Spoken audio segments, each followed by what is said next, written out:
Bonsoir et bienvenue dans votre édition Au fil du temps. Ensemble, nous allons remonter quelques années en arrière pour parler d'un monument de la gastronomie normande, c'est le camembert. La légende raconte que ce fromage a été inventé par Marie Harel à la fin du XVIIIe siècle dans un village de l'Orne. Aujourd'hui, on en produit plus de 100 000 tonnes par an, mais attention, il y a camembert et camembert.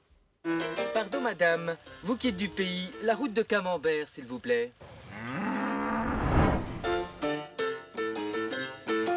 Le camembert se fabrique avec du lait. Ça, tout le monde le sait. Le camembert, essentiellement français, est devenu cependant un fromage américain. Et à Van Wert, dans l'état d'Ohio, une gigantesque usine fabrique des camemberts selon des procédés aussi nettement industriels qu'on peut en attendre de la technique américaine.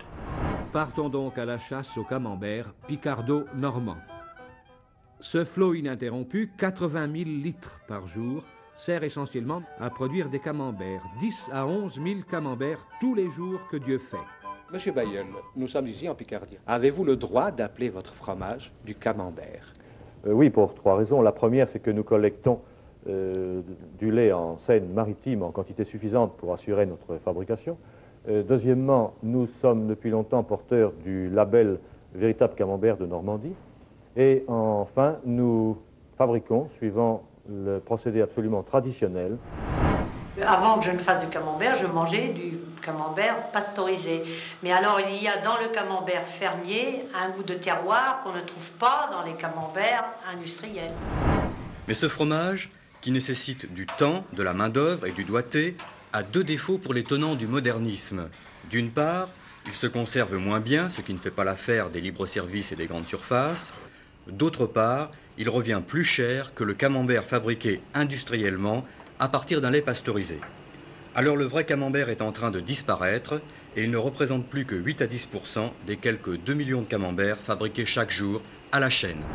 Allez, comment fait-on pour choisir un camembert, monsieur? Pour le défaire et puis le regarder des deux côtés pour voir s'il est bien pareil d'un côté comme de l'autre. Bon. Et bien quand vous le voyez avec un petit brin de brun comme ça, il est peut-être pas tout à fait bon à manger, mais pas loin.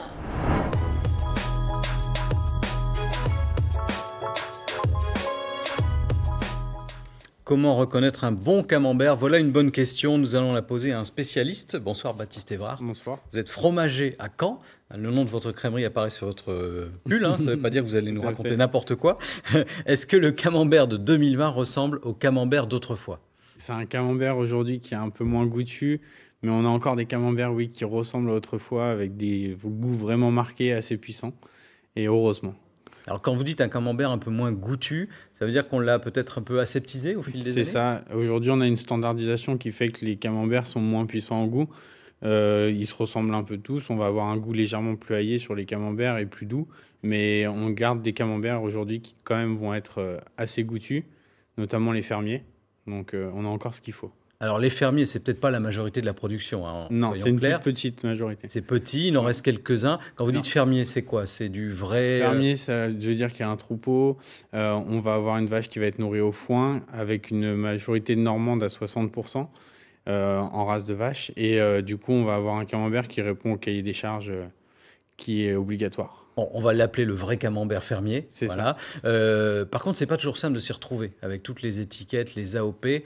C'est compliqué. Comment on fait pour se repérer dans tout ça? Pour se repérer, il faut regarder d'abord l'étiquette. Il faut toujours prendre un camembert de Normandie. Et ça, c'est la petite étiquette rouge et jaune. C'est ça, AOP exactement. De Normandie. Avec le petit logo. Et après, le mieux, c'est d'aller sur du camembert fermier de Normandie. Donc, il en reste 3 aujourd'hui. Et c'est les camemberts qui vont avoir le plus de caractéristiques au niveau gustatif.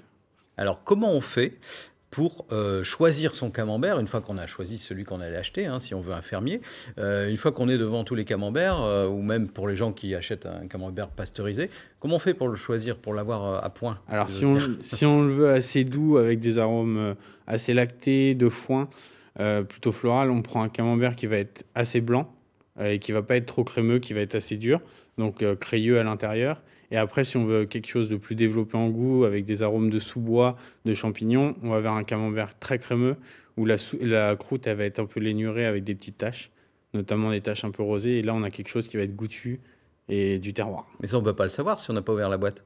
Exactement. Le mieux, c'est d'aller tâter le camembert, de toucher, et là, on sait comment il est après. Alors, quand on l'a choisi, et même si on le prend avec un peu plus de caractère, donc un peu plus fait, hein, comment est-ce qu'on le conserve? Le mieux pour la conservation, c'est de continuer à le laisser au frigo, en bas du frigo, dans le bac à légumes. Ça permet de continuer l'affinage du camembert. Et sinon, après, pour ceux qui font pas comme tout le monde, vous pouvez le laisser sous une cloche. Mais par contre, il faut le consommer dans les 2-3 jours parce qu'il va vite se laisser aller. Il va vite se laisser aller. Il va être puissant. Mais ceci dit, un camembert qui est devenu très fort, c'est pas perdu. C'est jamais perdu. On peut le cuisiner, on peut le retravailler. Il y a toujours des choses à faire. Entre autres, une petite tartiflette au camembert ou ne serait-ce qu'une tartine au camembert, c'est pas mal. Est-ce que le camembert, c'est toujours le roi des fromages? Oui, camembert est le fromage le plus vendu en France. Et il garde toutes ses lettres de noblesse. On peut en mettre sur les plateaux. On en a tout le temps en magasin et c'est le fromage qui est vraiment le plus vendu. Bon, même si en Normandie, il y a d'autres fromages de caractère comme le Livaro, le Pont-l'Évêque, le Neuchâtel, dont nous parlerons dans une prochaine édition d'Au fil du temps. Merci beaucoup, Baptiste. À très bientôt. Tout de suite, c'est votre journal régional. Excellente soirée.